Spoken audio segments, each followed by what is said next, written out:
I was shown fly fishing by my father when I was a little kid, very young, and I didn't really care for it for a while, to be honest with you. I loved going out with Dad and camping on the Deschutes back in Oregon, and getting to spend time with him and mess around and throw sticks and stuff. I could have cared less about casting a fly line at the time.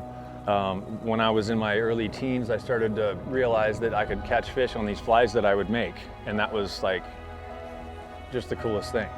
Pretty soon I started catching fish with the flies I was tying, and it blew my mind. It was just the coolest sensation. And I decided that I wanted that feeling more. And so me and my father had already been coming out here to Teton country, and I knew how amazing the fishing was out here. And so I just, when I graduated high school, I did a little bit of work back home in Oregon, and then I came out here. And I met some of the guides that guided here at the lodge, and I told them what I wanted to do and that I wanted to guide, and they got me an interview with Randy, who was Brian's father. And so I just made it clear to Randy and the whole family that I didn't know anything. I just wanted to know what they knew, and I wanted them to show me. I wanted their help, I dropped the ego and just said, please help me. And boy, did they ever. And I got to spend about 11 years working under Randy and the boys. And then I left and went to Alaska for a couple years. And I guided saltwater for a few winters in the Virgin Islands. After traveling around for a while, I stayed in touch with Brian. Now Brian owns Teton Valley Lodge. And finally, he just asked me to come back. He said, what's it gonna take for you to come back and work with me again? And I told him what that was gonna take, and he made it happen. And that was a few years ago, and here I am. Yeah, I appreciate my boss, man. Brian's a great guy. We grew up guiding together with his dad and the boys. And when it came time for him to ask me to come back, I had gotten myself into a little bit of trouble legally, around which I was told I would never guide in the state of Idaho again for the rest of my life, as a matter of fact. It wasn't fishing related or anything like that, but that's just how the book reads. And so I'd kind of let that go.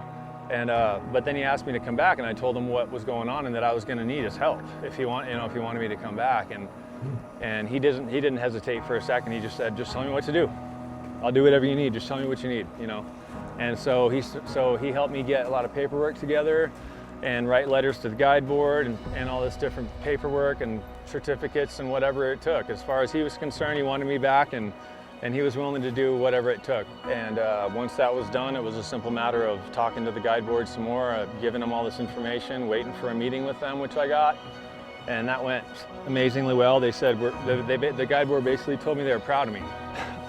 And they wanted me to go guiding again. I was blown away. Yeah, no, it's important for everybody to know that how good I'm doing, and how grateful I am to everybody that helped me along the way. What you see rowing you down the river right now isn't just me. It's all the people that got me through the stuff, and helped me get back to this. That's a big deal to me. I still talk to everybody. I still keep in touch with everybody, make sure everybody's doing good as much as I can. Guiding 7 days a week makes it kind of hard to talk to your folks back home, but it is what it is, and I love what I do, and they'll be back again to come see me. So with all that being said, after all that's happened, I never take any of this for granted, ever. This is something that is the most important to me, and it's going to take a lot for me to give it away again. Let's just say that. That's not happening. I'm not going anywhere. This is where I'm supposed to be, this is where I belong, and I know it. I always did, but now I do for sure.